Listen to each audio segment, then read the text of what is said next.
meant for an adult audience. Loveline may contain sexually oriented content. Listener discretion is advised. 2, 1, go. Adam Carolla and Dr. Drew. Loveline, coast to coast. Hey, we're on? Mm-hmm. Yeah. Hey, it's Loveline. I'm Adam Carolla. That's Dr. Drew over there. Dr. Drew, board-certified physician, addiction medicine specialist. I'm looking for the volume on my headphones. Oh, there it is. Okay, yes. You want us to switch mics, Anderson? No, they're both going to sound like that, I'm afraid. Oh, really? Yeah. Well, why shouldn't we? We're at the Museum of Television and Radio, and we're doing a show. I don't know why we're here, but here we are again. It's been a year, right? Yeah, it's nice to come back, isn't it? I don't know. The jury. The jury's still out. All right, we're going to switch mics. And 1, 2... You know what's nice? Oh, no. You know what's nice? Even in a truly decked out studio, one that is beautiful and at the state of the art, we can still screw up. Yeah. You know what I'm saying? That's the beauty of us. Phone number 1-800-LOVE-191. Clive Barker is our guest tonight.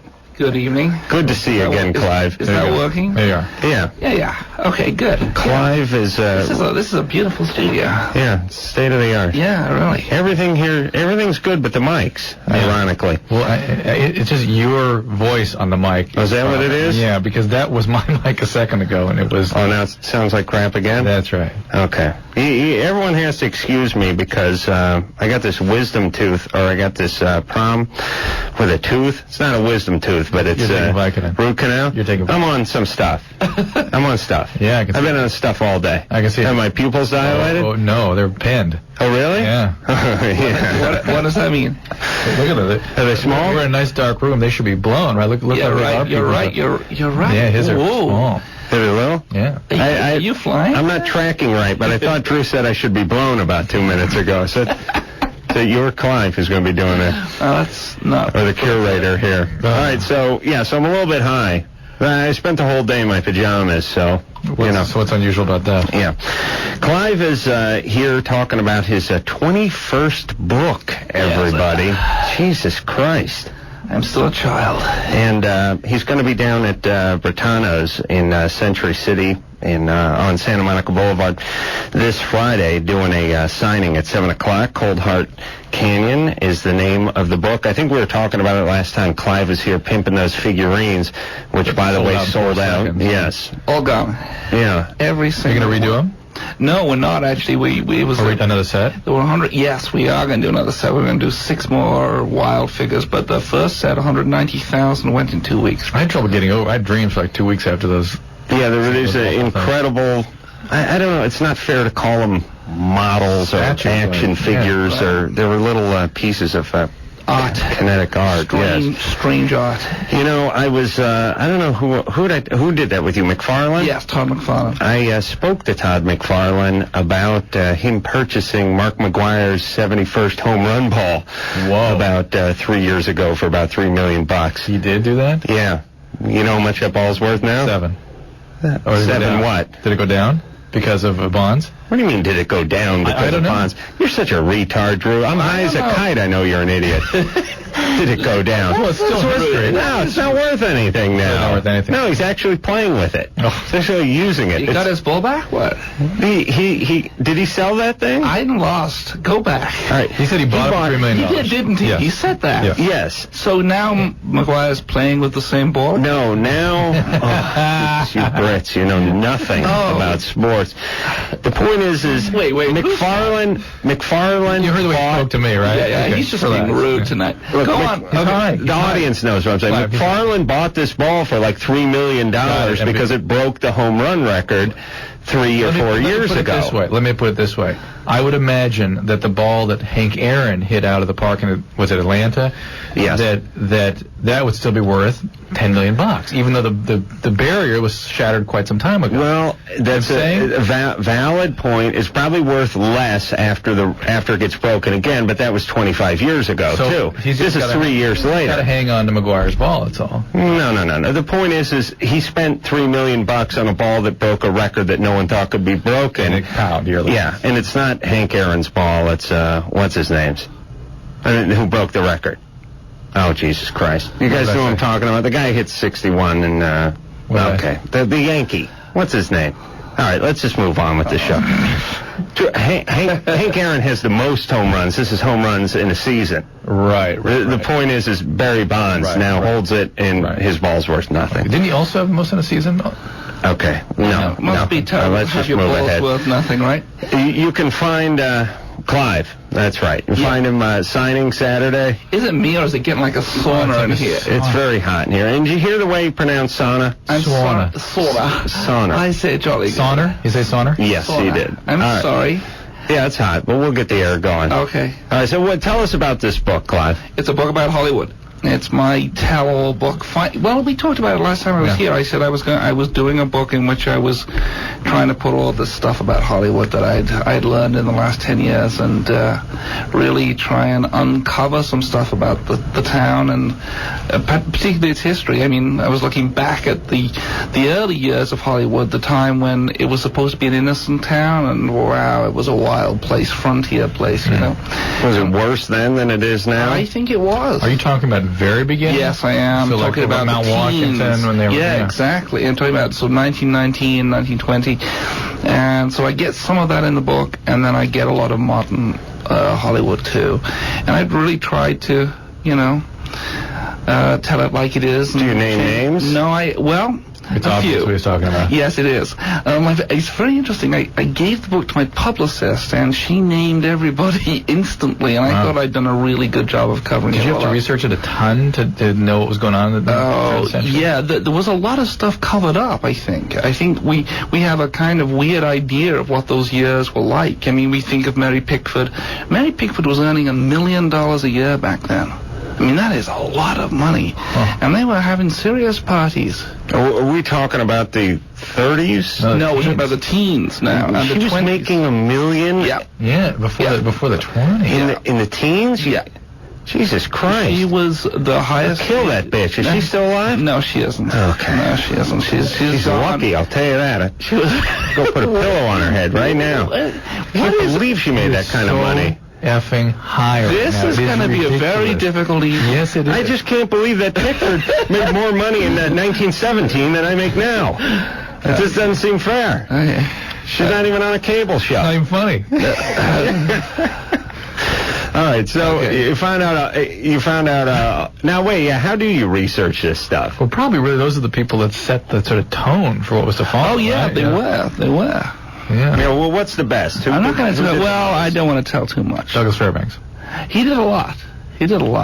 I mean, they had some wild times, let me tell you. Wild times. Errol Flynn? Oh, yeah, well, I think all of that, we know all about that. Yeah, somebody's going to turn on the air finally. Look, that kind lady is going to turn on the air. Who's the biggest sleeper?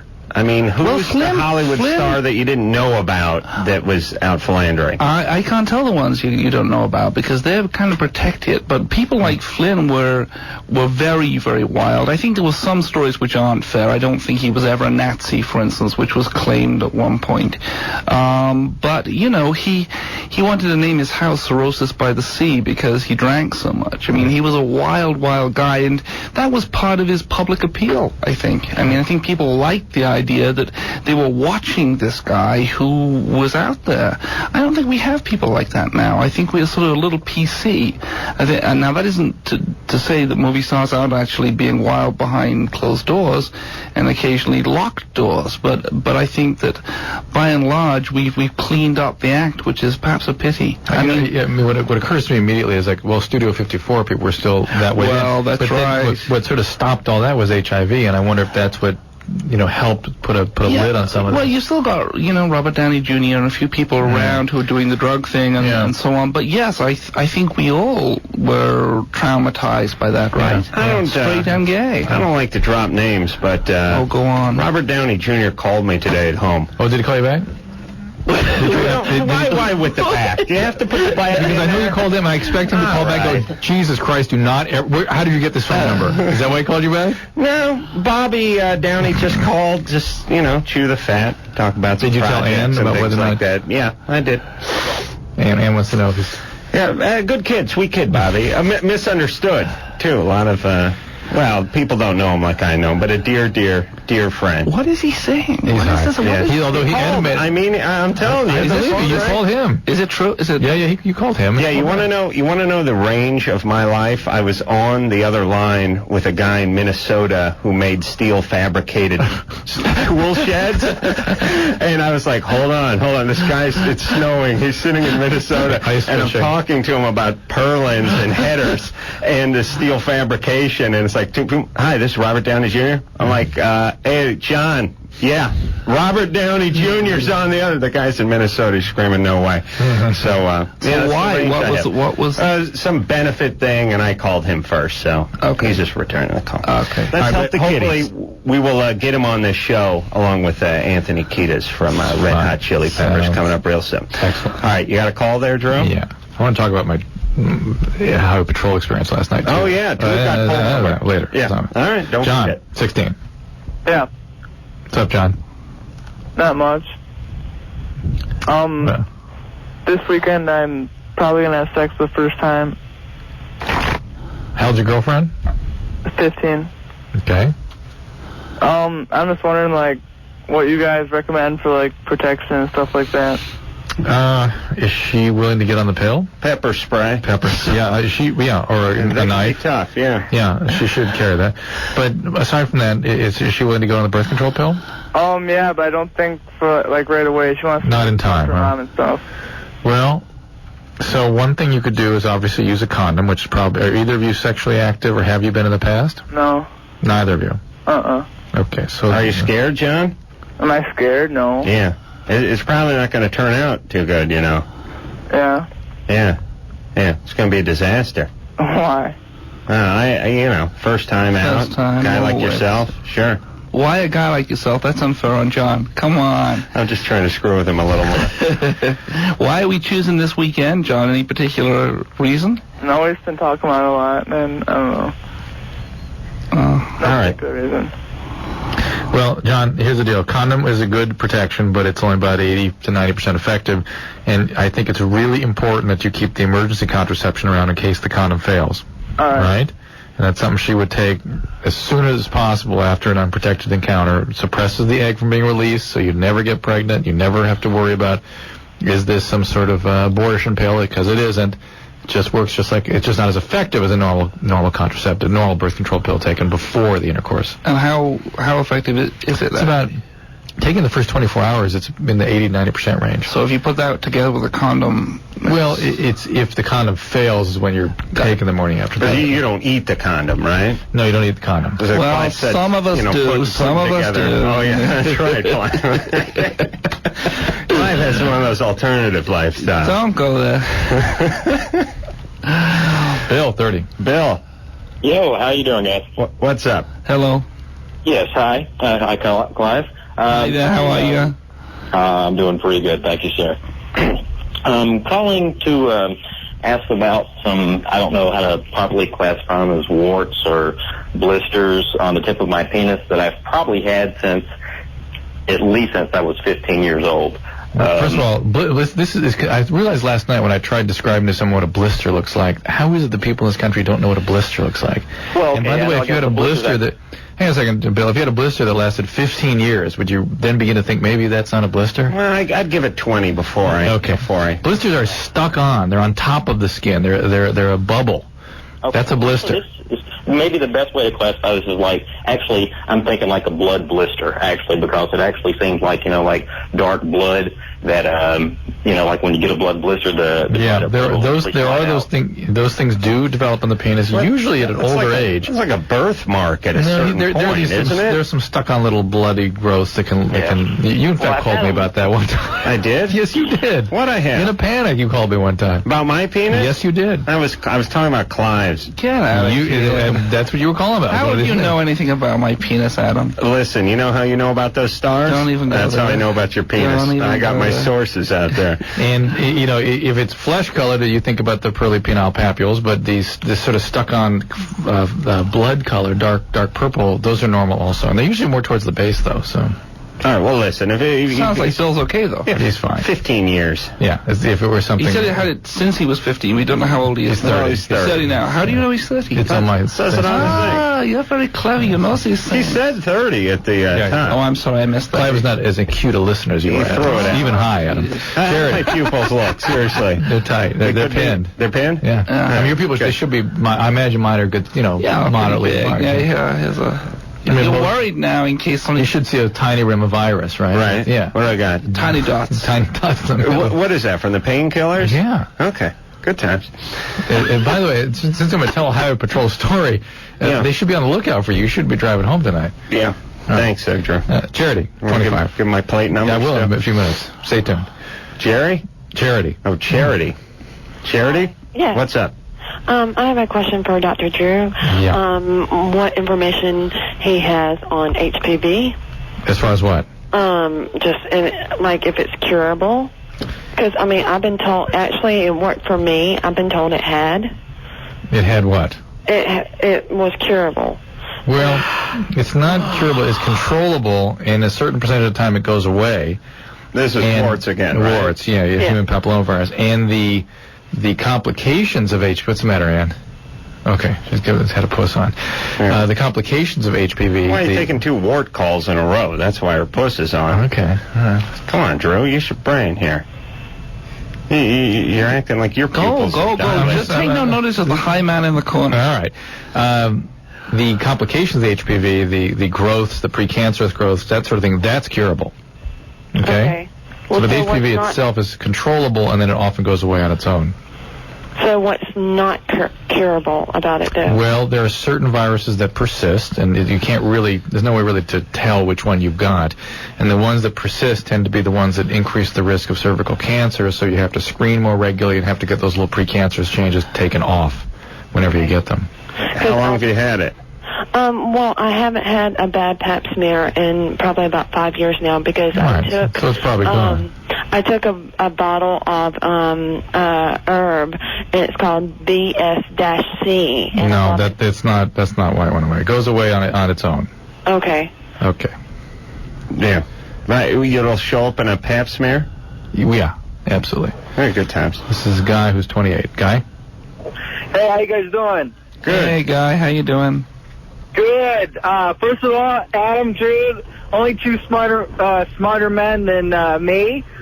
You guys are geniuses. Clive, I love Candyman. Thank you very much. Great Thank movie. you. And I was wondering if any of your other books are going to come out that were as intense as that.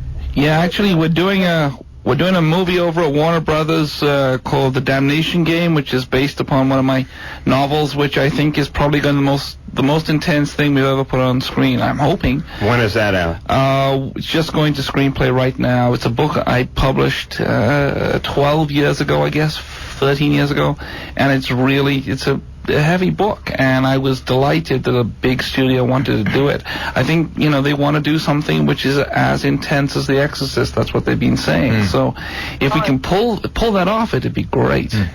The Exorcist is one of my favorite horror movies. What made that intense?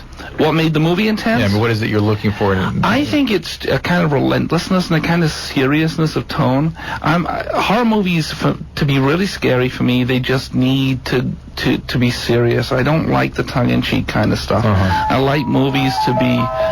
there you go. That's a serious horror movie. You see, the Halloween scared me because it was a scary... Exorcist. I'm sorry.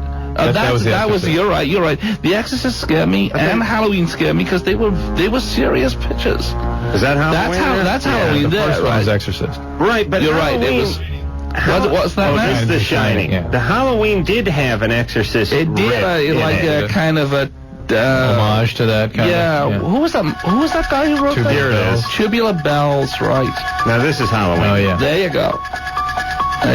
Didn't that picture scare you? Yeah, scared the hell out of me. Yeah. Phyllis Tyler, this girl I like, farted in the theater. It was so scary. it was so startling to her. She squeezed one out. What'd you say? Nice. Nice one. I was totally into her, and she was sitting right next to me, and Jason came up busting out of the closet or whatever the hell that scene was. What's his name? No, Michael Myers. Oh, Michael, right. Yeah, it's now ruined because of the Canadian comedian with the same name. But the point is he came bursting into the closet, and she was like, and I thought, wow, this is scary. How old were you? Did you love her more at that point? I was like 15 and a half, 16. So she was very embarrassed, or not? Well, she would have been had she liked me. But, it's like, screw it. It's like when you do something stupid in front of a homeless person and you think, nah, who cares? Who are they going to tell? They started ripping further. Doing some more for you after that? Yeah. Yeah, trying to push you away, repel you. Thank you. You loved her more, though, I suppose. Or what the hell was the question? What He happened to answered it. Phyllis? He answered it. Oh, we did? Yeah, is Phyllis still out there? She would I was going to say, is Phyllis Tyler somewhere Yeah. writing to you even as we speak? No, not interested. Now that you're famous and high, maybe thought she would have a different vision of you. Well, yeah, now that I'm high, maybe I think she's interested. Yeah, that's a good point. All right, shall we take a break here? Yeah. All right, Drew. You see, now you're going to have to step it up because I'm a little bit high. My pupils are... Now, this is the opposite of dilated. What do they call that? They're pinned. They're constricted. Constricted. Myotic. Is this what they look for when they shine the flashlight in there? Yeah. Is that right? I never knew Well, it's that one of the before. things. You're also looking for eye movements and things. Well, what would booze do to my pupils? Not the pupils. That makes the eye movement problem. That's why they say look over here. That's when you see the nystagmus. All right, now what about weed? We just gives it the nice red glaze. I'm going to go home and experiment with my eyes. Now, I don't actually dump the booze on my eyes. No, I no, drink you it, have to right? ingest it, yeah. All right. Clive Barker's our guest tonight. We're going to, we're out here at the Television and Radio Museum, and we're going to take a few more calls and talk to Clive and do all that after this. The band. P.O. Yeah. Whoops. Uh-oh. Adam's mic is out. Hallelujah, Clive, we're going to have a good time tonight. Yeah, we're gonna- I'm Dr. Drew. That's Adam Carolla over there speaking to a dead mic. And I'm Clive Barker. Clive Barker promoting his new book. Cold Hard Canyon. Going to be at Britannia's on Friday. Century and City. Adam is still shaking his head. Don't worry about that guy. Just pay no Okay, attention. This is a dream come true. Yeah. Oh, there we go. Uh-oh, he's Oh, back. He's yeah. back. Good times. Yeah, I'm a little bit, my pupils are small. They're pinned as I took painkillers all day today because of a screwed up root canal I had a few years ago. So don't worry about it. So Adam and I talk on the phone every night. We don't get enough chance to talk here on the radio every night, so we talk all the way home on our damn cell phones. Is that true? Yeah, that's true. Okay. And well, Adam talks, I listen. And then last night I took a different route home, and it goes sort of by a mountain, and I started losing him. So rather than having him repeat everything he'd been saying, which was quite a lengthy tirade, I thought I've got to speed around this mountain, and so make sure I don't disconnect from him, so I can keep going Right. And I sped around them. I didn't pay attention how fast I was going, and got off at my home. And I'm still talking to Adam now, and I go, oh my God, there's a policeman right behind me. No light, just sitting behind me. I thought, oh Christ, it's over.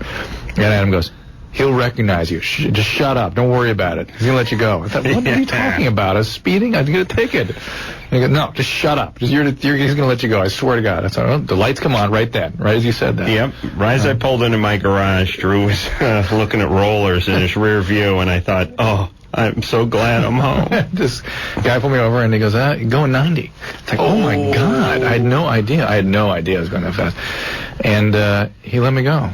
He recognized you, right? He recognized me and kind of laughed and then said, get out of here. Yeah, good. And I felt awful. Drew felt bad. I had to call him. I wanted to take a shower. Why do you feel bad? Because I was guilty. I should have been. Why let me go? You know what I mean? What a puss. Man, such a moral man. He called me and said, I feel so guilty about the cop letting him off. Who else would feel guilty about that? I feel awful about that. Now, why would you feel guilty about that? Because I did something wrong, and there should be consequences. So you want to be punished? I don't want to be punished. Can we talk about this? I don't want to be punished. I just want to do what's right. And then I feel bad for other people that don't get let off.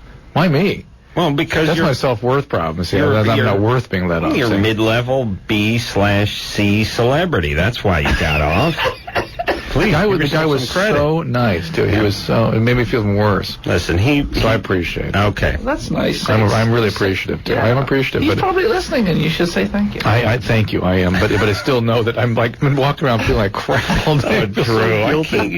You really. I think you're just saying this. Yeah. No, I'm not actually. I'm serious. I do. I thought that to myself. That am I trying to prove something to somebody? No. It's me. So can we talk about seriously? Yeah. Why do you feel as though the guy was being generous and sort of making a gesture towards it, right? Yeah. And isn't it okay that people just in general can extend that, not just to a celebrity, but just generally?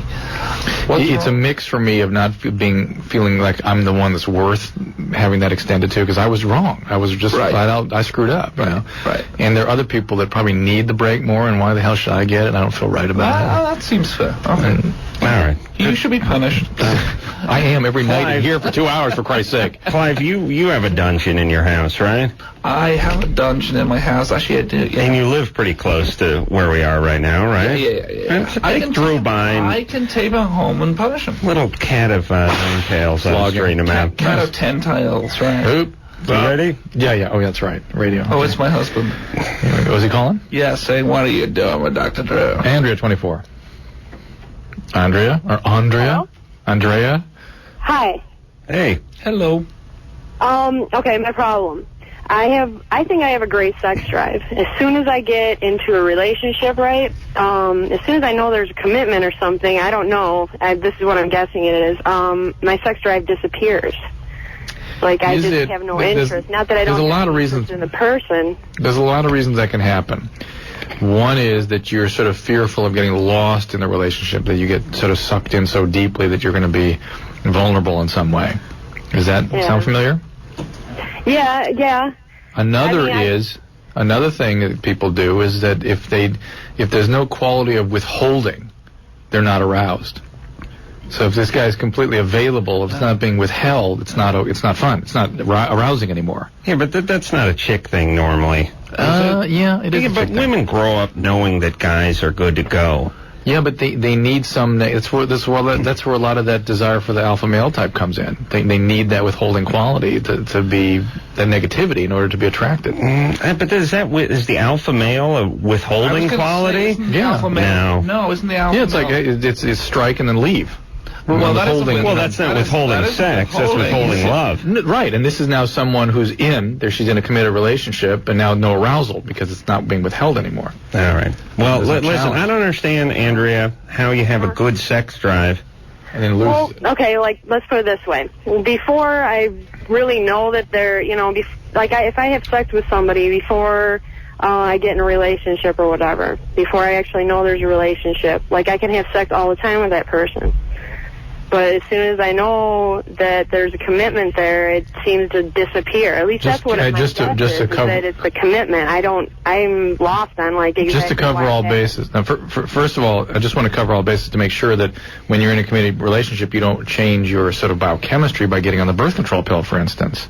Okay, well, see, that's the thing. Okay, I'm a lesbian, so I don't ever have to really worry about getting pregnant. So these are always with women, these relationships. Hold on a second. Chick can't knock another chick up?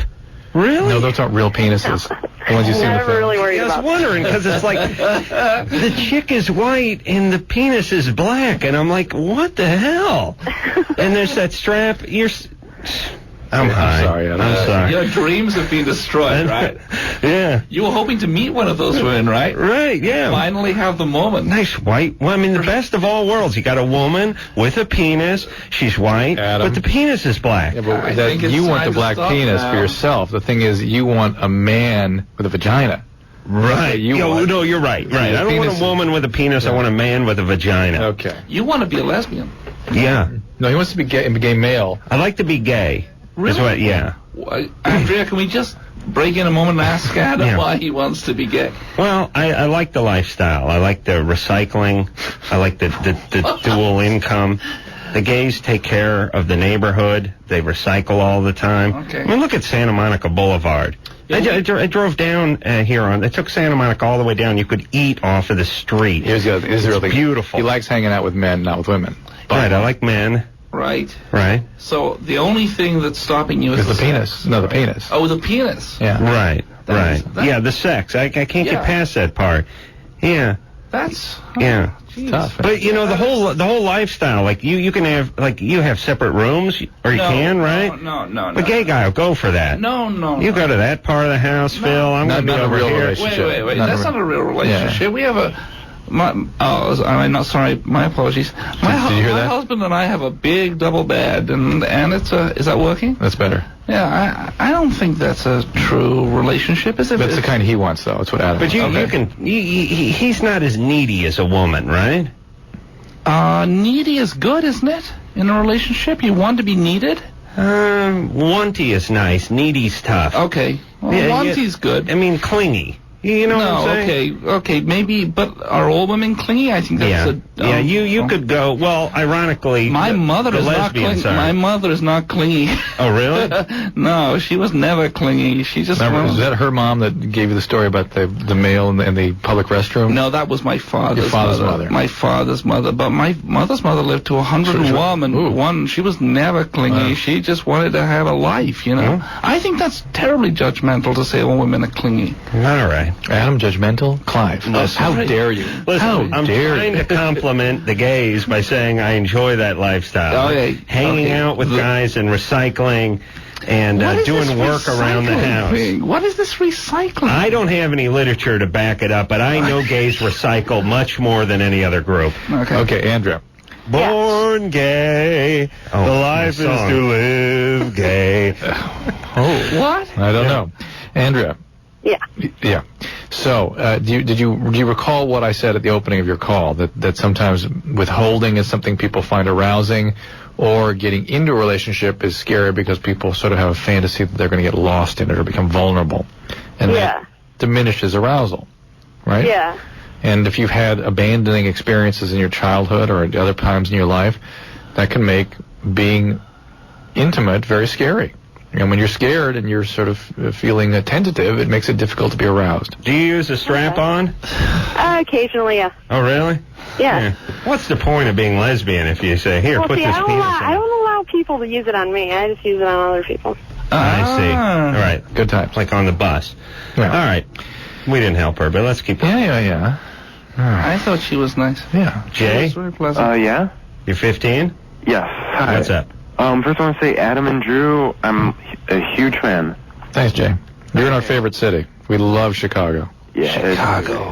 You like Chicago? Yeah, I was talking to Chicago last night. I saw on a radio show last night in Chicago. It was snowing, they said. Oh, my God. Is it snowing with you? Is it snowing yet? Yeah. Not yet. They said it's going to, right? I think on Thursday. Yeah, wow. Oh, my God. It's only, 95 here? Right. Please. Go ahead, Jay. Okay, anyways, there was a kid that went to my school that, died. And in the paper it said that he had a reaction from taking cold medicine and marijuana, and that he, stopped breathing. And, I tried looking this up, on the internet, but I couldn't, find a single thing on it. Yeah, that's probably a little inaccurate. Yeah. I put NyQuil in a bong once. No. Yeah. Oh, good times. Yeah, that's sore throat. No. But I still want to get high, so. Okay, so, is this, a real concern?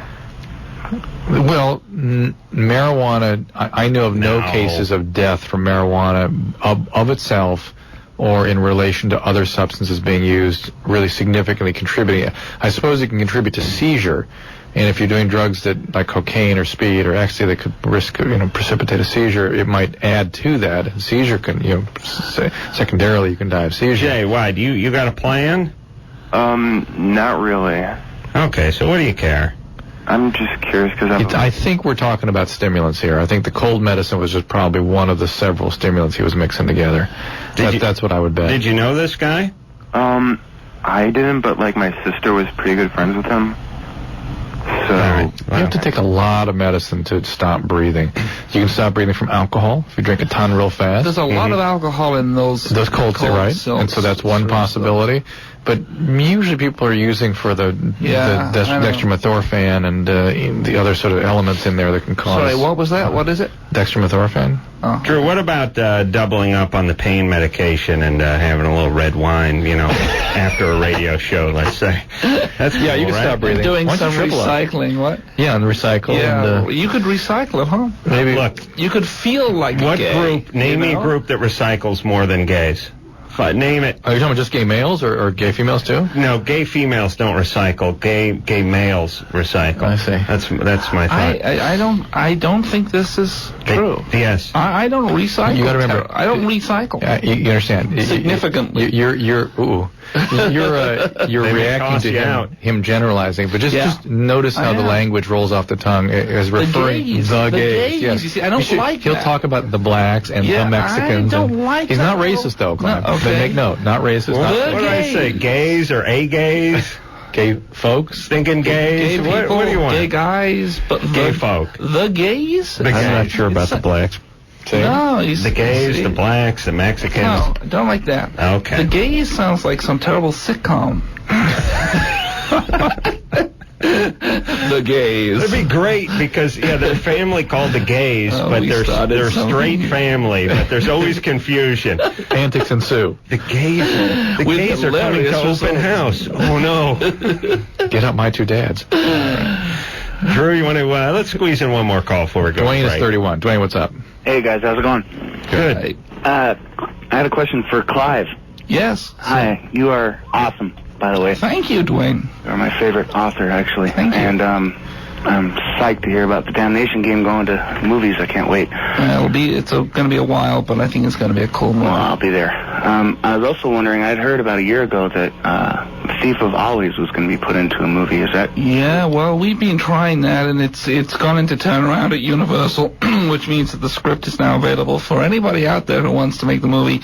But I'm hoping we're going to still get it set up at a major studio. I can't say too much, but still hoping it'll happen.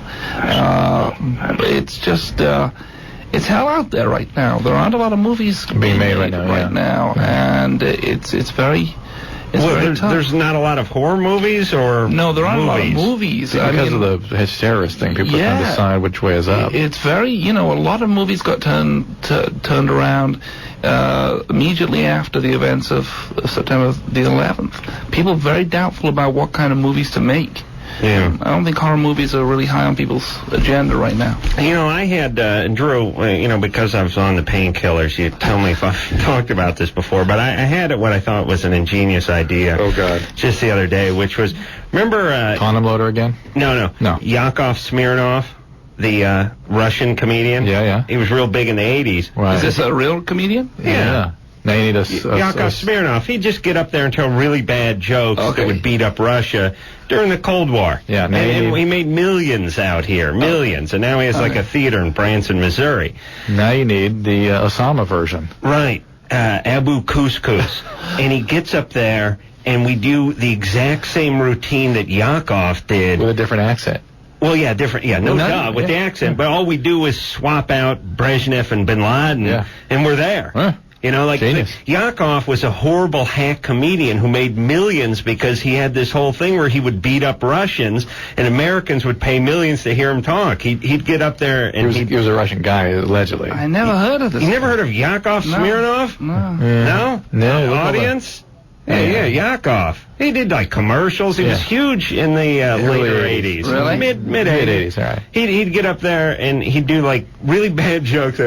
He'd go, in America, you can say whatever you want about Reagan. In Russia, it is same way. We can say whatever we want about Reagan.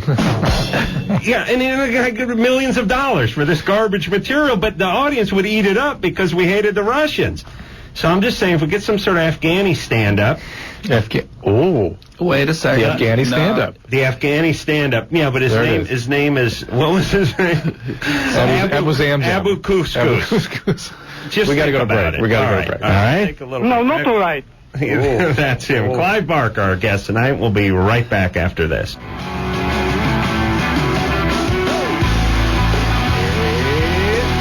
Loveline. I'm Adam Carolla. That is Dr. Drew over there. We're at the Museum of Television and Radio. Clive Barker's our guest tonight. Clive is going to be down at Brentano's in Century City at 7 o'clock this Friday, signing his new book. Right, Clive? Yep, Cold Heart Canyon, my Hollywood ghost story. And you can meet Clive there, shake his hand in person. All right, Drew? Mm-hmm. Got some calls lined up? This is, I think, Bill or Bell, 17. Hello. Bell? Hi. Hi. Adam? Yeah. I love you. I'm into you, too. But I'm into just about everybody today. She's from Bakersfield, though, Adam. Uh-oh. We'd have to move you out of that dump.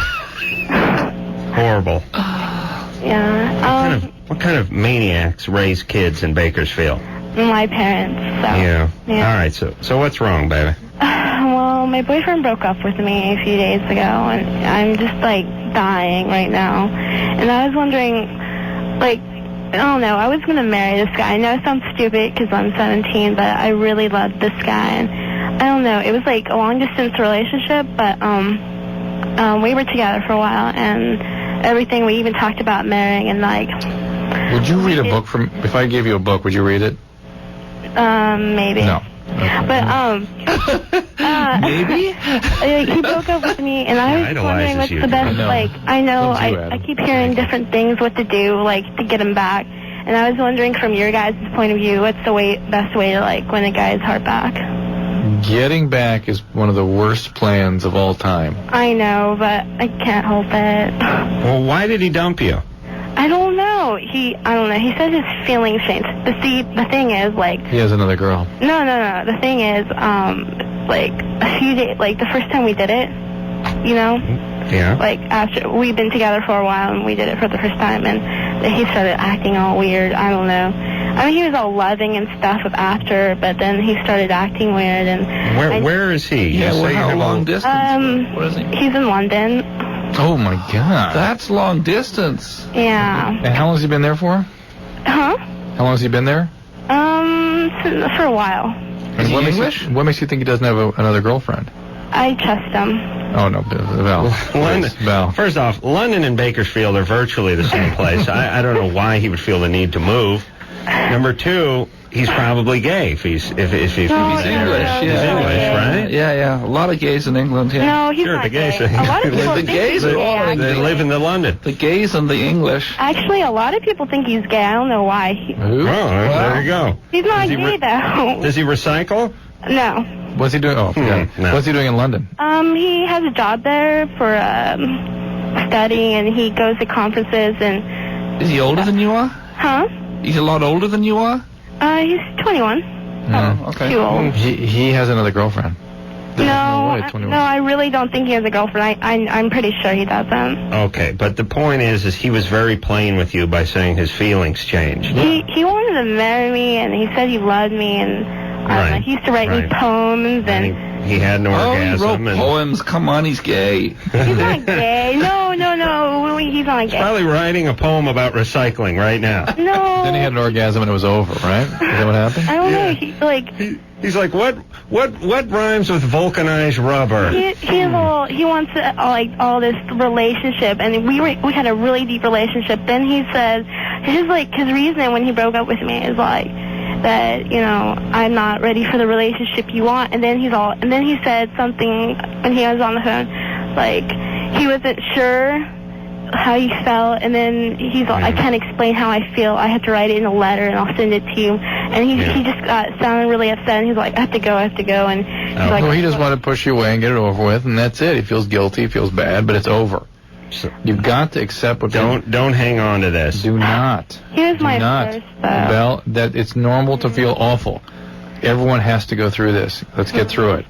Yes, it's an important rite of passage for everybody, and I don't know why, but it is. So let it go. You understand? Thank God he's in London. You can't get at him. Thank God. Yeah. And listen, one day, God willing, you'll be living in a double wide in Bakersfield on some salt flat with 15 kids and an out-of-work husband, and you'll be laughing. And he'll come over with his boyfriend, and they'll have a party together. He'll pull up in his Bentley, and his chauffeur will roll out a red carpet, and him and his male entourage will come out. What's that, Drew? Sean, 23. Sean? Yeah. How's it going, guys? Yeah, what's up? Hey, this question is actually for Clive Barker. Hey there, Sean. How are you? I'm doing all right. Good. Hey. My question is actually, how do you feel about the horror movies that are coming out today? Not too good. Not too good. I was saying a little while ago that I like my horror movies serious, and there's been a lot of tongue-in-cheek stuff recently. There's actually a cool movie out right now called From Hell. Yes, I heard about I thought it was a really good movie. Yeah, I know. About Jack the Ripper? Or something? Yeah, and Johnny Depp's in it, and I thought he was great. I really liked the movie, and it was pretty bloody and scary.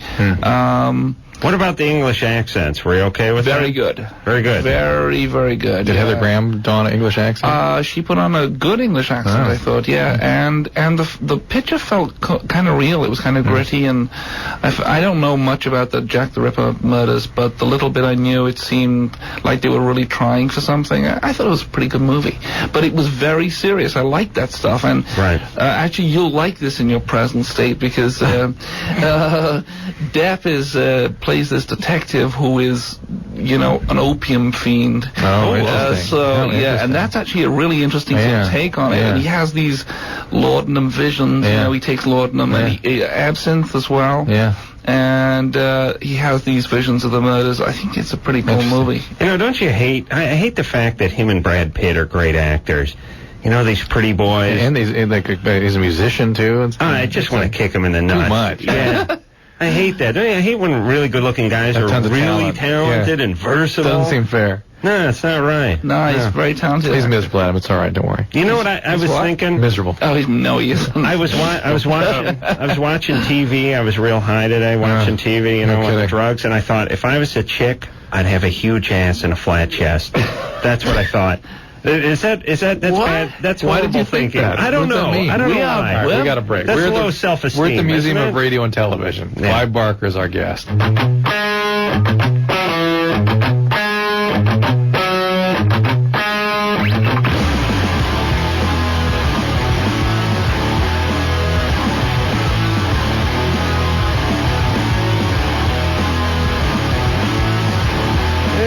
Everybody, it's Loveline. I'm Adam Carolla. That is Dr. Drew over there. Phone number 1-800-LOVE-191. We're at the Museum of Television and Radio doing our show tonight. Got it right. Oh, I'm reading it.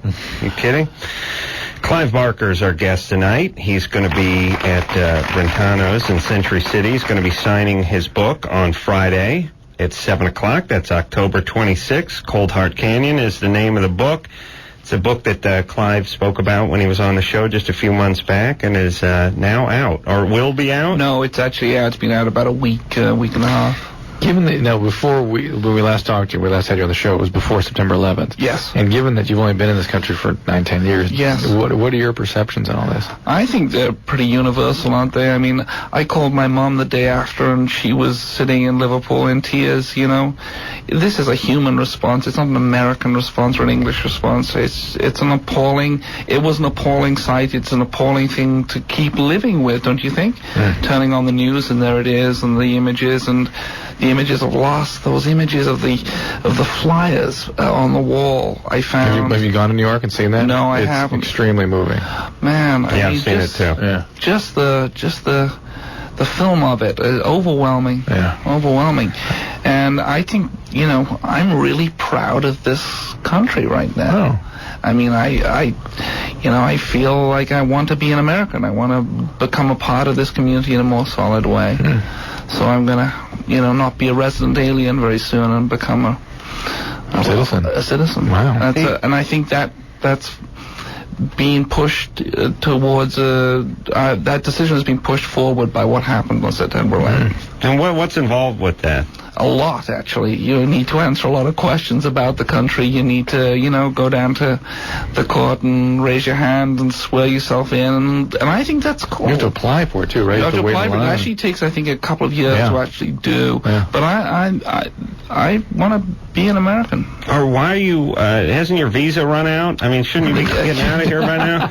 9 years. I pay too many taxes. Oh, really? Yeah. Yeah, they keep me here. Yeah, they love you. They love me. You got no kids using up the schools. Recycling. Well, actually do. My husband has a kid, so we have a We kid met her together. last time. We met. She was in here the last time. car. She's wonderful. Right. Yeah, but she's going to private school, right? No, she is not. I'm not going to talk about my She's child's going to schooling public right school? now. I'm not going to talk about Yeah, a child's private school. No.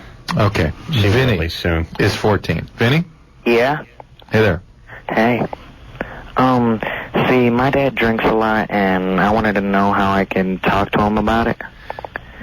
Does he get kind of irritable and angry if you try to bring it up? Yeah, like, he'll bring home a pint of liquor every night and a 12 case of beer. And Is there anyone else you can sort of enlist in your task here? His mom, or you have any siblings? No, it's just my dad. Just your dad and you? Yeah. Wait, you're just living alone with your dad? Yeah. Wow. How'd that work? Well, the thing is, when I was 4, my dad left and I lived with my mom, and then I came down here to live with my dad, and... Your mom must be a real piece of work if the alcoholic parent got the preferable, yeah. Yeah. Is your mom a piece of work? Yeah. Yeah. Vinny, you can't change your dad. You certainly can put him on notice that his alcoholism is affecting you badly. The best thing you can do for yourself, believe it or not, there's two things. One is you can take care of your own stuff. You can really, spend time out of the home, stay away from him, focus on school, take care of yourself properly. And secondly, you can go to something called Alateen, which is actually an organization that, if you do, might get his attention in a way that would cause him to make some changes. In my experience, involvement in these codependency recovery programs have about the highest probability of anything of getting an alcoholic to begin wanting to change. You think he would freak out if he knew you were going to Alateen meetings, Vinny? Probably. Well, that's too damn bad. That's his problem. You know what I'm saying? That's his problem until he strangles him with his rope belt. Is he violent, Vinny? Sometimes, yeah. So you got to watch that. I mean, you got to get out of there whenever he's like that. This is not something you have to put up with. See, I try to stay out of the house, but see, he'll make any little thing that I do into a big deal and ground me a lot. Yeah. All right, hey Vinny. Yeah. Here's the good news. The bad news is your dad's a a-hole. The good news is in a year or so you'll have your own life. You'll be 14. spending time at school. Well, I don't mean you're moving out, but you can essentially, by 15, I was out of the house the whole time at 15. You hang out with your friends, you play sports after school, you do all that extracurricular activity crap, and you just get out of there.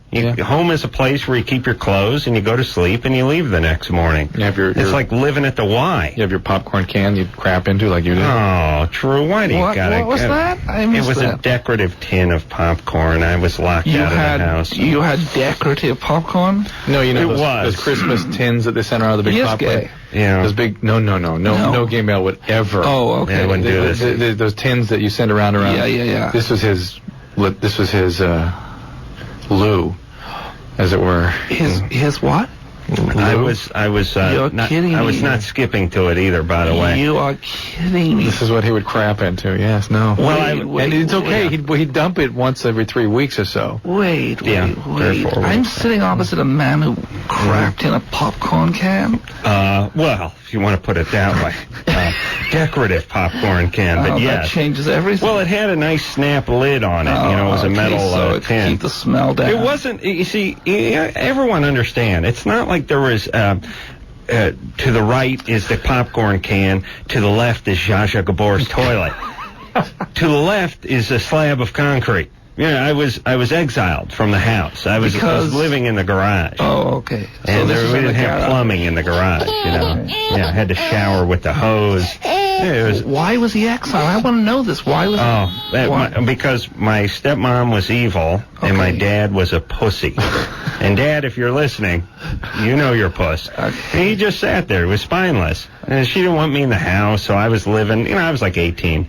It was time to get out.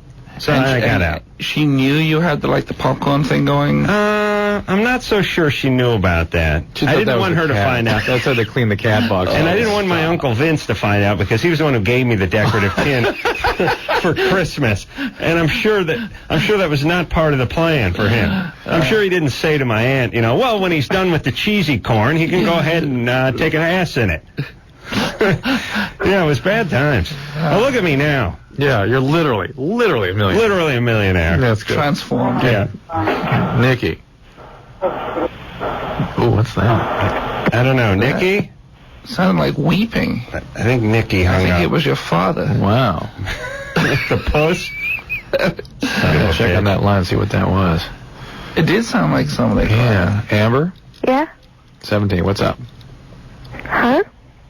You got a question, Amber? Oh, yeah, I'm sorry. I just moved out of my mom's house like 3 months ago, and I moved in with my boyfriend, and her and him don't get along at all. She thinks he's like way too controlling. How old is he? He's almost 19. And what is it that she specifically doesn't like? Give us an example of something he did that she didn't like. Like, I cut, like, when he's like at work right now, and when he's at work, I like stay home, and she thinks that it's just because of him that I stay home.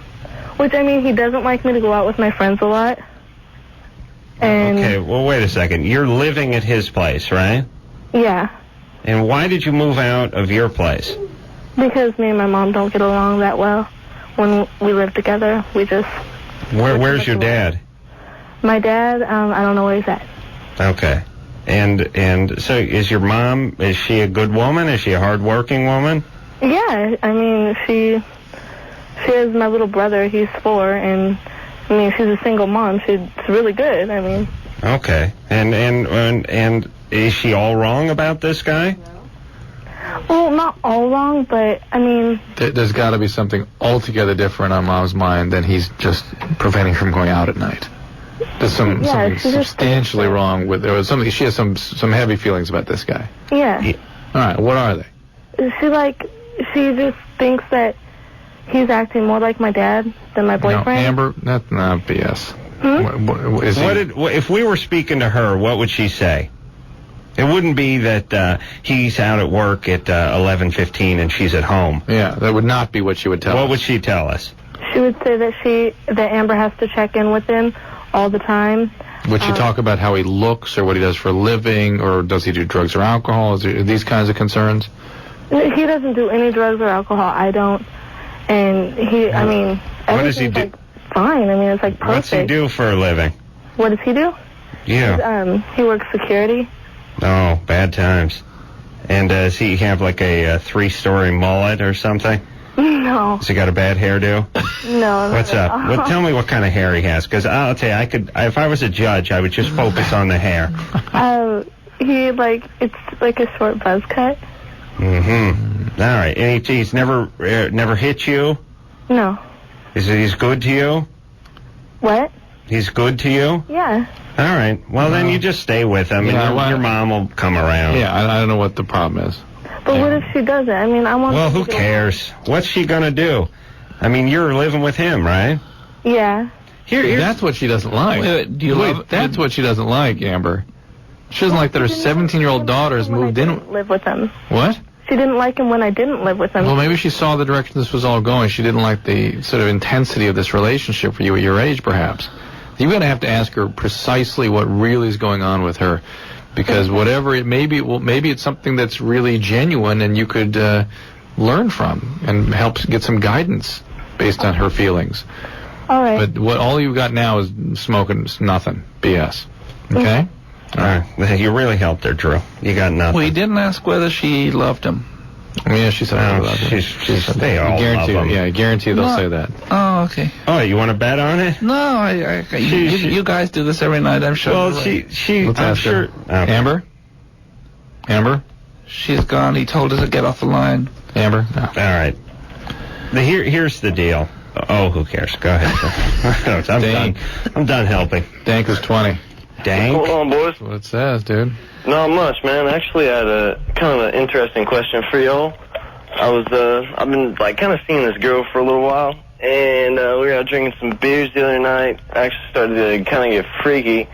I'm shocked that Dank drinks. Hey, it happens. But anyway, and while we were doing it, she like kept kind of grabbing her hair, twirling around, and going like, no, no, no, no, you know, like kind of repeating it over and over again. So I kind of stopped.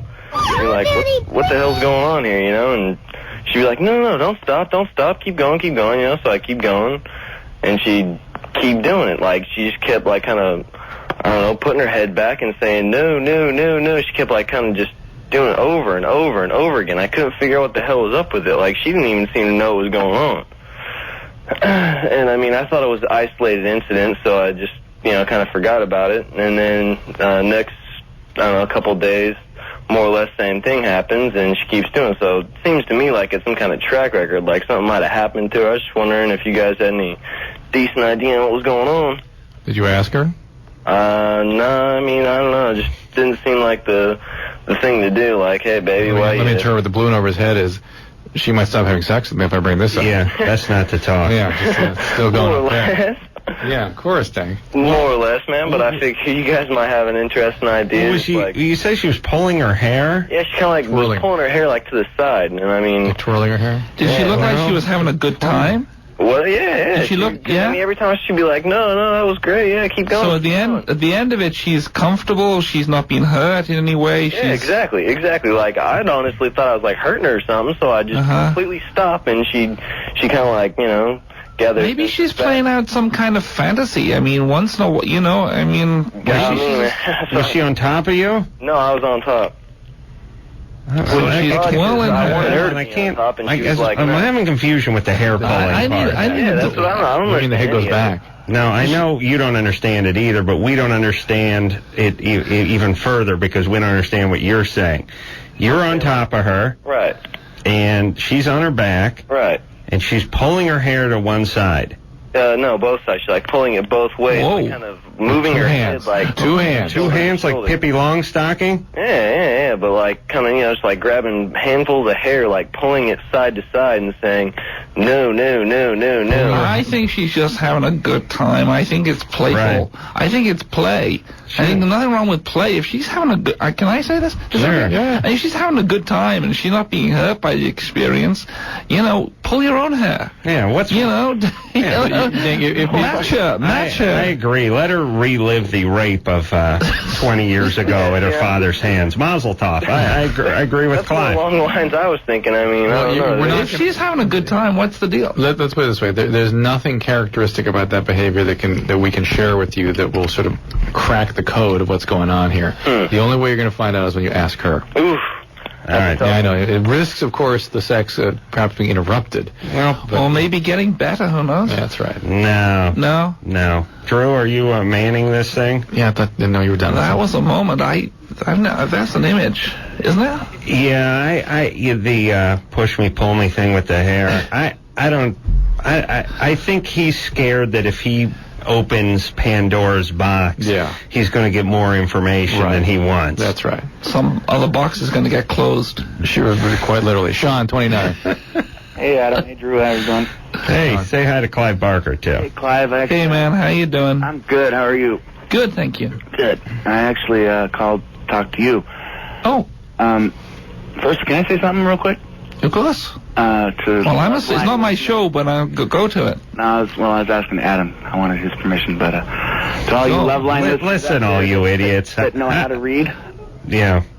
I just wanted to say that Clive is the true king of horror. Well, thank you, sir. And I was curious, are you still but writing? by the way, you just spoke to about 8% of our audience. Well, the 8% that know how to read, yeah. Right. Yeah, that's what I'm saying. But the very smart 8%. Yeah. A very influential 8%, right? Oh, 7th grade level. Stop that. Go to it. What? Well, What's I the was just question? curious if you are still writing plays, and if you were, how does somebody go about checking one out? Well, we've got 2 books of plays out there. One called Forms of Heaven, another one called what's the other one called? Incarnations. I forgot my own title there. And you can actually get the plays performed if you want to perform one. Is that the deal, or are you just wondering how to read them, or? I want to be in the audience watching one. Well, we actually have productions going on right around the country all the time. If you go on to clivebarker.com, you'll find out where they are at any given time. Where are you? Where are you located? I'm in Arizona. Phoenix. Well, there are productions out there for sure. Really? Why not mount your own, though? I mean, just get to the plays and do them yourself. It costs $1 to do it. I give the rights out for $1, and people do them. Really? Yeah, we got productions going in Paris and Sweden and Germany, and it's cool. Why $1?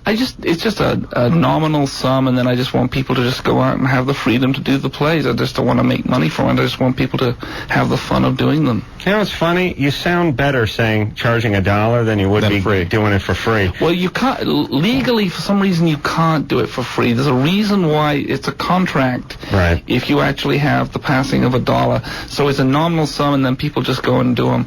And we've got actually one of the plays is being turned into an opera right now in Paris. Wow. It's going to be fun. Pinhead the opera.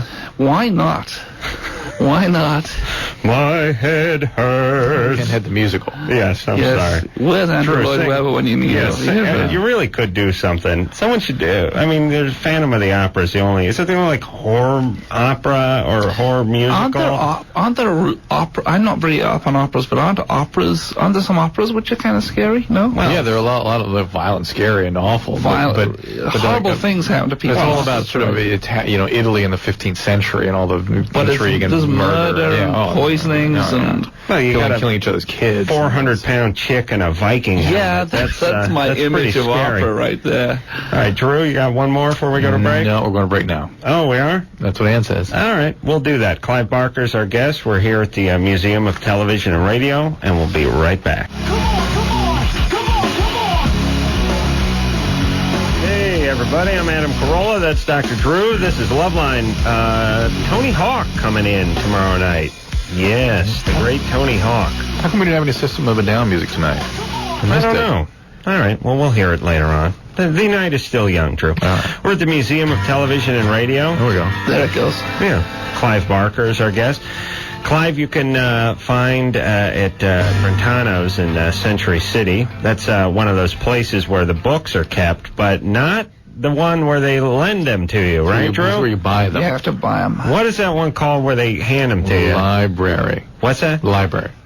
And again, no book. No, you don't buy them. No, they give them to you for a short period of time. I know, but I'm saying it's so confusing. Oh, Why no not book put in the name? Book in book lender or something, you know? All right. Anyway, I remember people talking about that place. One more time? Library. When I was in grammar school. No, I think it was the further one. The school, the one. High school. I think the one between the first one and the last one. Junior high school. Junior high school. Library. Right. Library. People used to go there, I remember, to do, I don't know what went on. I didn't even know where it was. And I'm serious about that. And I think that means you're a bad student.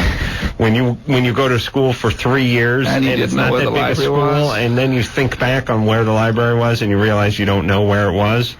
Yeah. But you knew where the ceramic kiln was. Yeah, I knew where the potter's wheel was. I was a ceramics major, Clive. Well, that's okay. Yeah. No, it isn't. No, that's fine. Oh, you're probably gay. You're He's right. probably gay. Come on, ceramics. Come on. The gays love ceramics, The right? gays love ceramics. I'm going to get that on a T-shirt. You would not find an argument from anybody who read it. No. You can't argue. I'm going to go into rage with a T-shirt that reads, "The gays love ceramics." They love ceramics if there was only a recycling of clay. All right. Drew, where were we? We're talking to Vanessa. She's 16. Oh, all right. Vanessa. Hi. Hey. Hello? Oh, this is where you talk. I don't know why people are getting started tonight. Yeah. Hold on a second, Drew. Yeah. Let me just say this. Whenever we do one of these remotes, it's always a little touch and go, to say the least. Yeah. But it's always compounded by the stupidity of our callers, who happened at... We haven't had one of these nights in a long time. Yeah. And it's not even a technical thing. Right. It's more like... The rhythm. You think you're screwing up? We'll punish you just a little bit extra. That's what we got. Hello, Vanessa. Hi, baby. Hi, yeah, I had a question. I'm 16, and I went to, well, about a few months ago, I had sex, and so, it was for the first time, and I didn't bleed, and I didn't cry or anything. So I went to the doctors to get on birth control. Mm-hmm. And, you know, they have to examine you and stuff, so the lady, she used, like, one of those things that go inside you, I don't know what they're called. Speculums. A speculum. And, it hurt, so she moved to the smallest one that they have, and, like, it like, really, really hurt. And so she was like, "Are you sure you've had intercourse before?" And I'm like, "Well, yeah." And then, because I think I'd know. And she's like, "Well, you seem to me like you're still a virgin. Did you bleed?" And I'm like, "No." She's like, "Did you cry?" And I'm like, "No." So, like...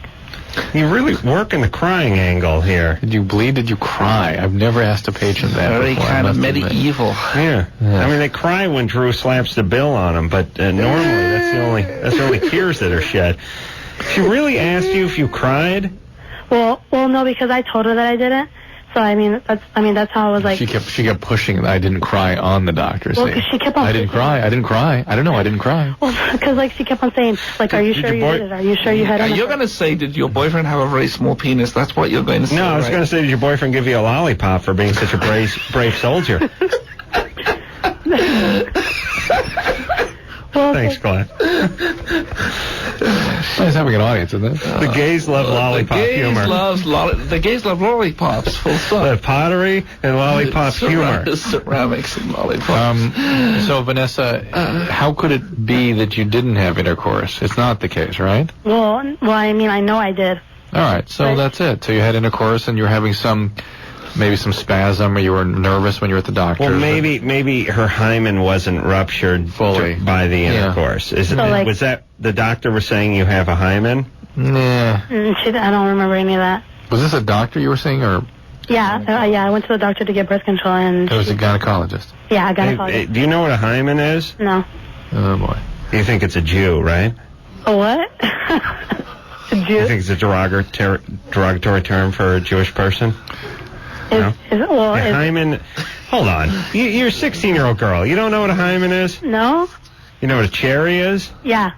That's what a hymen is. Yeah, okay. Hey, Vanessa? Yeah?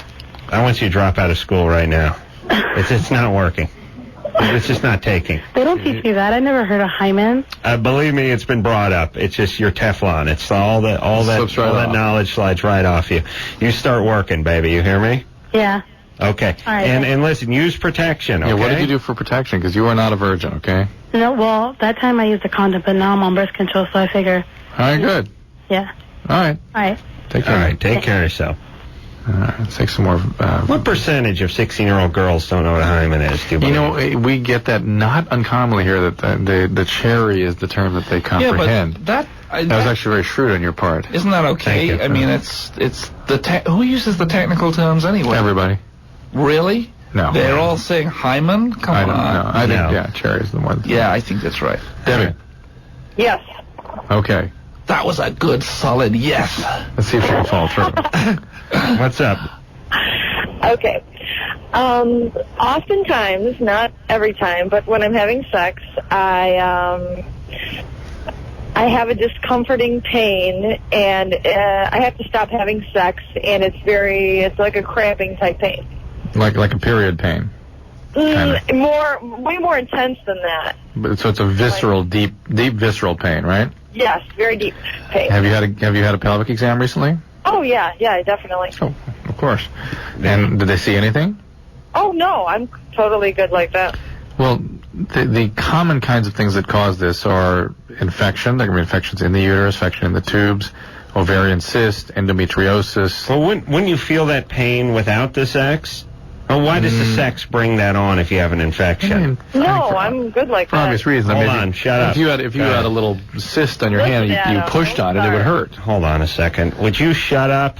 Please. No, he's actually talking to you, Debbie, not just me. No, I'm talking to Debbie. Yeah, we're trying to fix your broken vagina over here, and you keep chiming in. Fine, Adam. Thank you very much. Yeah. It's so great you're calling this crappy show.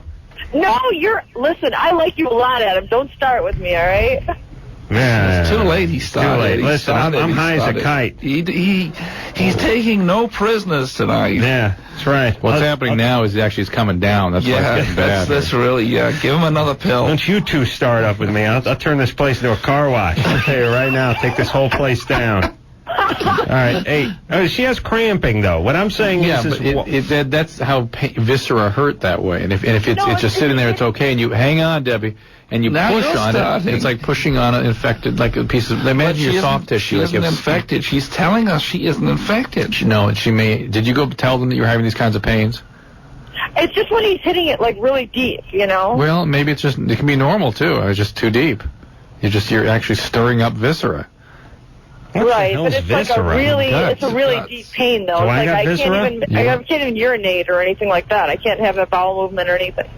Yeah, so it's maybe there's a muscle that can spasm, the pubocondylar muscle. Right, definitely.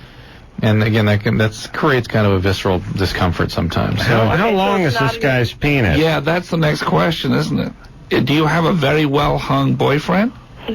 No, it's about Adam's size. Oh, so sorry. Listen, you wouldn't even know I was in you. Are you in yet, dear? Ian, I'm in your ass. Come on. How dare you? I'm finished.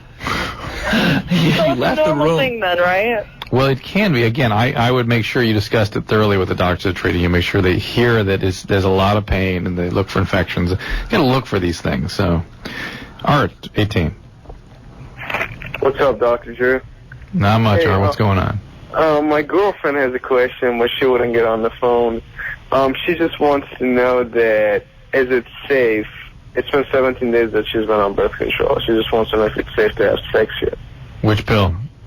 What kind of pill are you taking? Orthotricycline. Orthotricycline? Yeah. That's safer than the monophasic pills, but really you're supposed to wait until your second packet. Boring. What? Until your second packet. That's pretty long. She's that paranoid. She wants to. She's what? She says it said 2 weeks on the packet, and the doctor told her to wait 2 weeks. Yeah, I'm saying it's possible.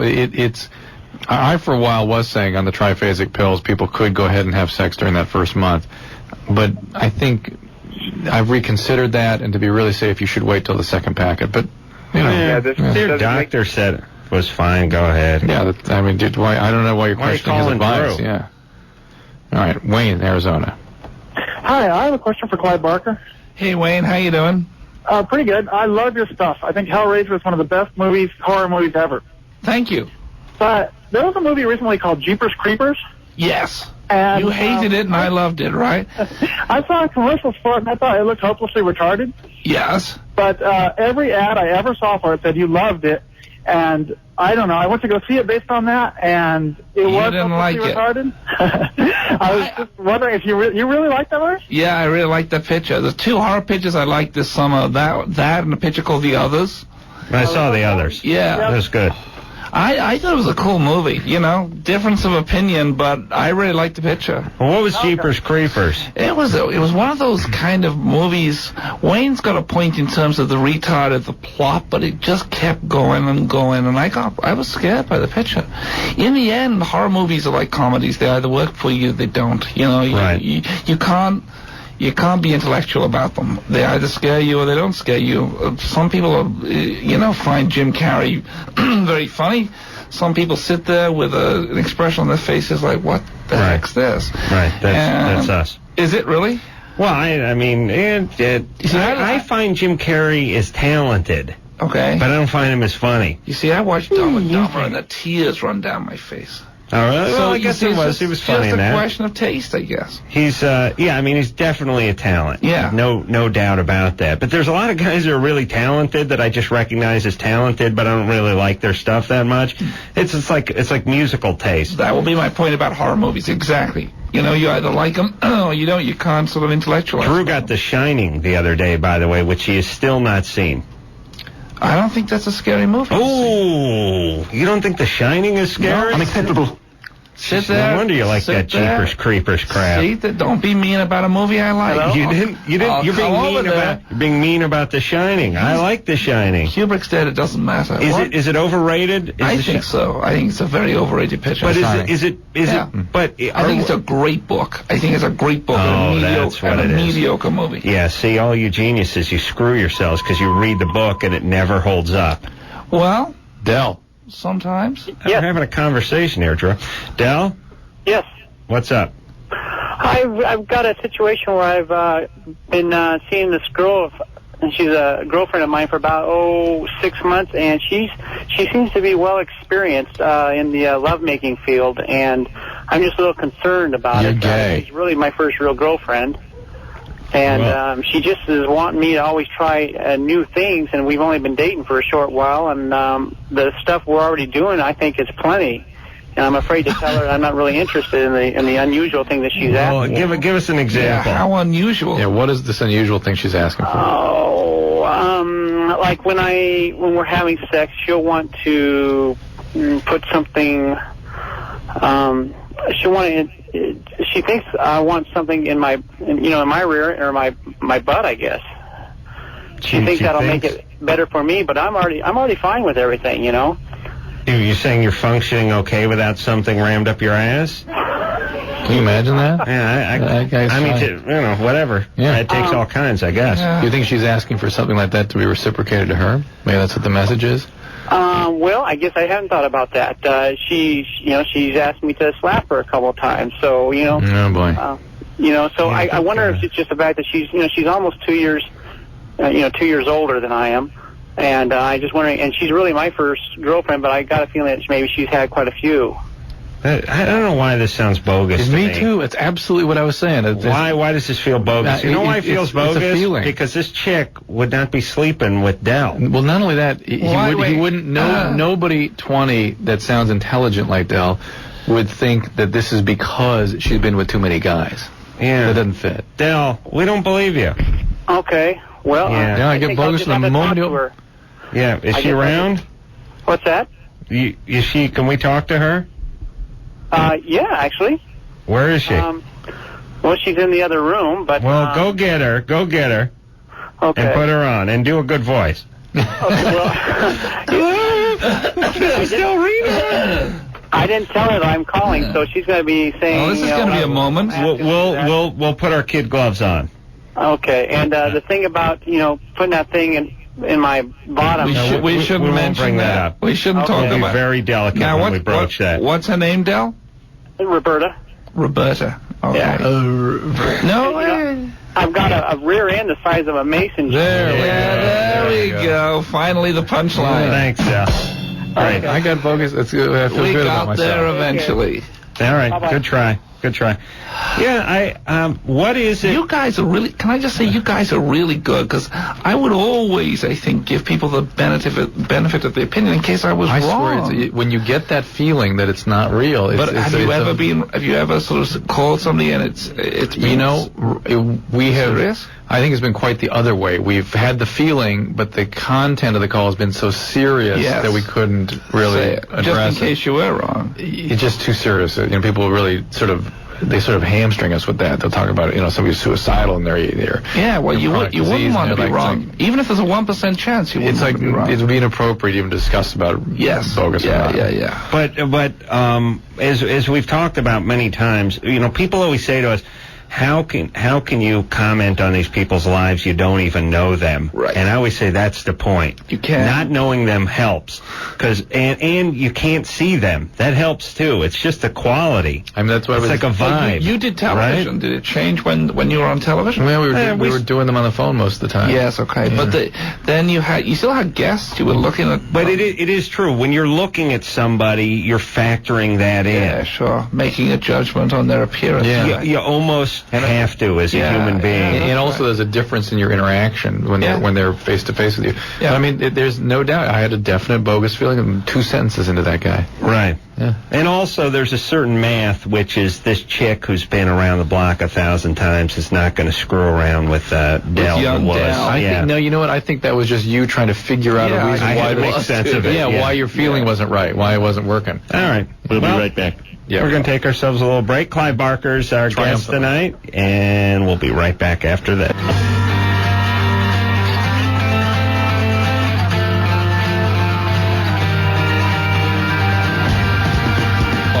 Hey, everybody. Everybody sing along. A little more Loveline to go. Clive Barker's our guest here tonight. Tony Hawk in the studio tomorrow night. World champion skateboarder Tony Hawk. Clive is going to be out at Brentano's. I forgot about him, so out of it. That's right. My drug haze, I forgot to sing along. That's right. The System of a Down. So where was I? Yes. Brentano's, right. Friday, 7 o'clock, and Clive will be there. That's the 26th. I'll be signing his nude book. My nude book. That's Freudian, That's going to be a moment there. That's a Freudian Brody. That is much more than a slip. I wouldn't mind seeing you naked just to tell people, you know. You saw my willy. Yeah. You're never going to do it. Really? I've seen Drew's. Do you know my controversial plan? How did that work? How I saw Drew? Yeah, how did you see Drew's willy? We were in an airport in Cincinnati, or where were we? No partition. No partition. Yeah. Oh. You gotta look. And you looked? You gotta look. Why have you gotta look? Well, you see, He's one of the gays. As one of the gays, you probably feel weird about looking because it feels weird, right? That's inappropriate behavior. Inappropriate? No, it is. That's inappropriate behavior for a straight man. Come on. Oh, yeah. No, but see, I would say... Don't you agree on this? Come on, it's very suspicious. I would argue as a heterosexual, I get to do it. Penis. No, come on. It's like black guys saying nigger. Do you know what I'm saying? No, I don't. They can say it. No. They can say it. It's cool for them. But we can't say it. You were comparing. Oh, Drew? Yeah. It was big mistake, by the way. Drew's a passionate man with a passionate penis. I mean, that's a weapon. I'm surprised he got it on. Bunker busting. Surprised he got it onto the plane. Yeah, the bunker buster. That's what his wife calls it. Really? Yep. Really? He'd go through 3 chastity belts with that thing. Wow. And then explode. It doesn't explode until it gets in. Got it. Yeah. All right. Okay. Drew, where are we? Oh, yeah, that's right. We'll take some calls. Hold on a second. There we go. Chris. Yeah. What's up? Well, first off, Adam, long-time listener, first-time caller. Thank you. And Drew, much respect. Thanks, Whatever. Yeah, don't take any notice of that. Clive, I've been a real big fan of yours for a lot of years. And Thank you. One of my favorite books that you wrote was Cabal. Yeah. And I was just wondering, are you ever going to write anything more about those characters? About the Nightbreed? Yeah, absolutely. I've promised that as recently as last night. I was doing this interview with these people in Chicago, and somebody asked the same question. And I said last night I would absolutely return to those characters. And I'm actually going to write, the other thing I'm going to write pretty soon is the death of Pinhead. I've decided to do that and just finish the guy off. And he's not dead, isn't he? Sort of undead already? No, there's ways of doing it. It's time to finish that guy off. Too many movies. Do you feel like a plate spinner on Ed Sullivan sometimes? You got too many characters going and too many unfinished books and characters. I'm a young man. I mean, no, you're not. No, I mean you look good, but you're old. You know, you look great. I'm gonna just shut up, man. No, I mean, I'm saying, you have people wanting violence, but come on. You have people wanting everything from you. But that's fine. I mean, I got another 20, 25 years of writing. And you write how much each day? About 2,000 words. And it's different words, or? I use the word the and and quite often. Oh, okay. So it's kind of a cheater. It's more like 1,000 words. This guy is a pain. And what is 2,000 words? How many pages? Did you say 2,000 words? Handwritten 2,000 words, yeah. Oh, Christ. I've written about 40,000. But how many a day? I mean, 1,000. Really? Yeah. That's a lot. Isn't that a lot? Nah, well, when you're He's going. an illiterate gay. That's hard. That's where the problem is. That's why he's holding out. That's the problem. The most writing I did in high school was fake notes to get me out of high school. Did they work? Yeah. Okay, so they signed my dad's name. Yeah. Liz, 26. Hi. Hey. First, I want to say that I think you're doing incredible work, Clive. Thank you. And I think that Damien and Tara Don't Call Me Tara both need a raise because they're doing great jobs. And back those to are our the phone screeners, by the way. Whatever. Back to the baseball thing, Adam. It was Roger Maris who broke the record. Thank you. You were having trouble with the name. I was high at the time. Thank you. It's been a night. But my question is actually for Dr. Drew. Probably in the last 2 to 3 weeks, I'd say whenever I masturbate, I can't reach orgasm. All of a sudden, this happened. Yeah, it was, I mean, I kind of noticed before that maybe my orgasms weren't as strong, but... Any medication lately? No, You been sick or depressed? Anything else happening? No, It's really weird. I mean, it feels good, but I just can't... Any chance you're pregnant? I'm sorry, what? Any chance you're pregnant or anything? No, definitely not. Do you have a man in your life? Not right now, no, but, I mean, I have other things going on, so... So let me be sure I understand this. You were functioning normally, and then all of a sudden it sort of tapered off. Over what period of time? I'd say probably, I mean, the last 2 to 3 weeks is when I haven't been able to orgasm at all, so probably over the last, I don't know, I guess 6 weeks. Have you checked the batteries and have you changed your technique at all? I don't use a vibrator. Well, there's your problem. And nothing else going on in your If life? I was a woman, I'd have a vibrator on my keychain. No doubt. You know, I mean, what a device. Oh, what a device. Yeah. Why don't you have one of those? Are you kidding? You have one of those remote control ones you just insert in you and fire up whenever you want. You can just have it in there and just go about your daily work. You could get one for your backside. I could. You know, with a solar paneled helmet that I wore around. Go. Keep the power going right through the day. Just a wire going down the back of my neck. Liz, nothing else going on in your life that could be interfering with this? No. You're sleeping normally, you're otherwise feeling healthy, you're eating normally, you haven't started any new vitamins or any strange medications? No, Nothing. That's why I thought it was so strange because I haven't changed my routine. No birth control pills? No. You're... What about, can I say this? Yeah. Maybe you need to change your routine. Maybe. Okay. This is just a layman's observation, but, you know, when it isn't working, change it so it is working. Do you know what I mean? Maybe your body's just a little bored with what you're doing. How about getting that vibrator? Why not? Why not? Why not? Yeah, give it a try. I guess I've been kind of intimidated by the idea, but... Yeah, well, go get drunk and go buy one.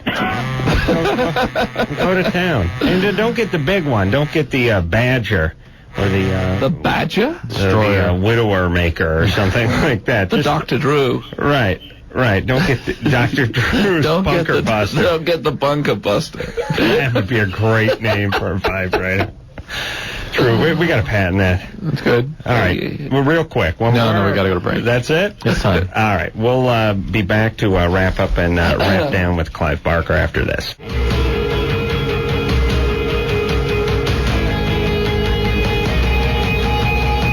All right, well, that is it. I want to thank the Museum of Television and Radio for having us. They got a bunch of stuff. Just check their website or something. Oh, come on. I don't know what the hell it is. Let me read it. Let me read this. It doesn't make sense to me, Drew. No kidding. You can't read. Well, yeah, Mr. 2,000 words a minute. Seminar tomorrow, radio response to the crisis, radio broadcast continuing for the rest of the week out of this studio. All right, live music performances on the roof. By what band? The Beatles? U2? For a complete what's the band? lineup of broadcast and events, log on to mtr.org or call 310-786-1010. Okay, Drew, read the top one more time. Seminar tomorrow? Yeah. That one? On what? Radio response to crisis. Okay, does that make sense to you? Yeah, how the radio has dealt with this. Yeah, they play that loud noise. Right? No, there's a radio response to the crisis. No, how to radio, not just... The radio... Not white noise? No, he's talking about the public defense, Yeah. the He's thing. just being annoying. All right, good. Listen, what the hell? Clive, You're banned. You have to leave now. No, you're banned. I'm taking over the show. Yeah. I'm going to Clive's house. It's going to be Dr. Drew and Clive. I'm going to go number 2 in his basement. In his dungeon. Yeah, I got a bunch of popcorn cans for you. Why do you have to get Brentano's, everybody. Friday, 7 o'clock. Go see our good friend Clive Barker out there signing his new book. Thanks, Clive. It's been a pleasure. Tony Hawk tomorrow night. And until next time, this is Adam Carolla for Dr. Drew saying mahalo. The gays love lollipop. This has been Loveline. The opinions expressed on this show are not necessarily those of the staff, management, sponsors, or this station. The producer for Loveline is Ann Wilkins Ingle. Loveline is a presentation of Westwood One Entertainment.